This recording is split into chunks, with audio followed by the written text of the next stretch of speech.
Hello, everyone. For today's episode, we are having with us as a special guest Frances C. from the Philippines, and she will be talking today about her new role that she started with the Garden of Life initiative in Singapore. Frances, welcome. Thank you for having me. Frances, in your role as the COO of the Garden of Life initiative, how would you describe the foundational principles that drive the daily operations and long-term goals of the project? Well, for me, the Garden of Life initiative's foundational basis would be considerations, perseverance, and heart. These are like the fuel that drives the operational functions for us.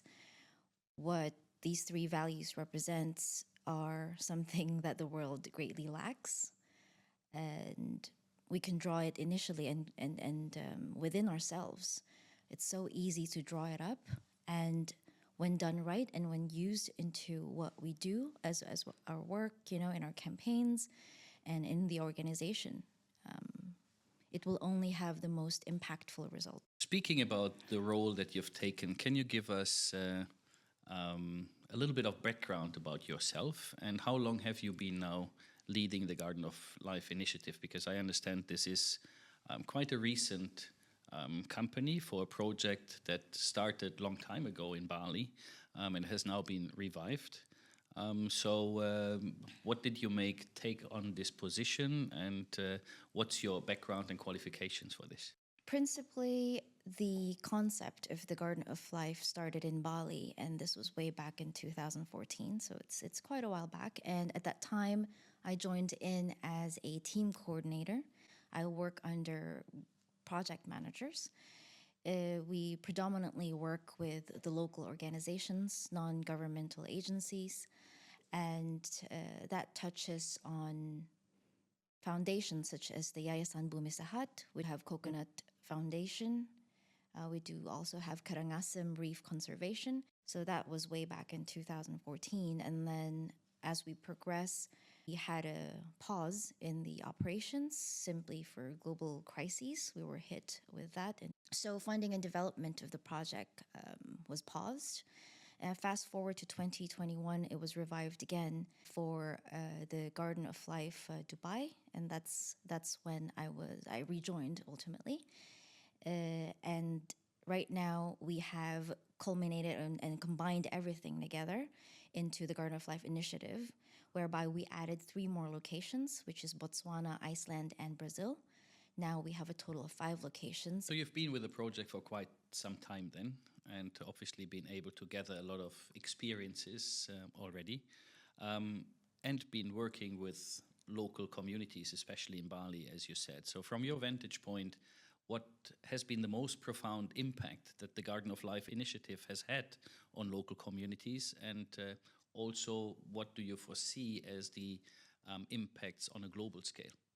What motivates us is the belief that this will all amount to something that is addressing what's necessary, affect positive change in every single move that we do, be it decision to give back or pass knowledge, receive knowledge, connect contacts, lend support.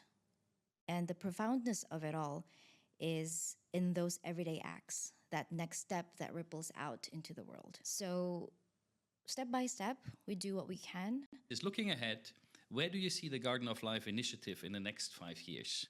Are there specific regions or global challenges you are aiming to address next? By end of 2023, ideally, we'll have all our metaverses in all of the project locations live. As a pioneering tool on what we do, these are most essential so that we can progress to the next years ahead. And by 2024, we would break ground already on our property development project in Bali, Indonesia. And here, this will open more opportunity for us to do collaboration and an on-ground site where we could do our activities and involve the local communities. And on 2027 arounds, we would already have opened our educational park. At this time, we would be able to have travelers, tourists from all over to come visit the physical site. participate in the learning centers within the compound. It also has an area that is a resort kind of space, which we will share more of. But those bring in a full circle on what we want to build per se. While we do these big steps and long-term goals, we in parallel do programs and campaigns. As we speak, since August, we have been rolling out a lot of programs that involves communities from all these 5 locations that I've mentioned. You mentioned collaborations, and a project of this scale definitely needs a lot of support and engagement of the local communities as well. So how do you specifically envision the role of communities, local stakeholders, and international supporters in shaping the future of the Garden of Life initiative? I do see the world right now as ready as it can be. Everyone is really involved. The generation that we have right now that's going to lead, going to be the future leaders of the world, they're more aware on all the challenges of the world, may it be climate change, may it be society concerns, opportunities for women and children that isn't really looked at before. So awareness always comes first. And when that is in place, everything is just smooth in terms of comprehension, and then the collaboration comes in for us to find solutions to move forward. So that is great, because all we need to do is present the opportunity, which is it's there. Everybody can head out to our website and learn about the projects that we do. So as a global citizen, as an involved individual, you can head down there at gardenoflife. There you will find informative reading materials such as our blogs. As a small to medium enterprise, corporate entities, we have currently running a educational campaign.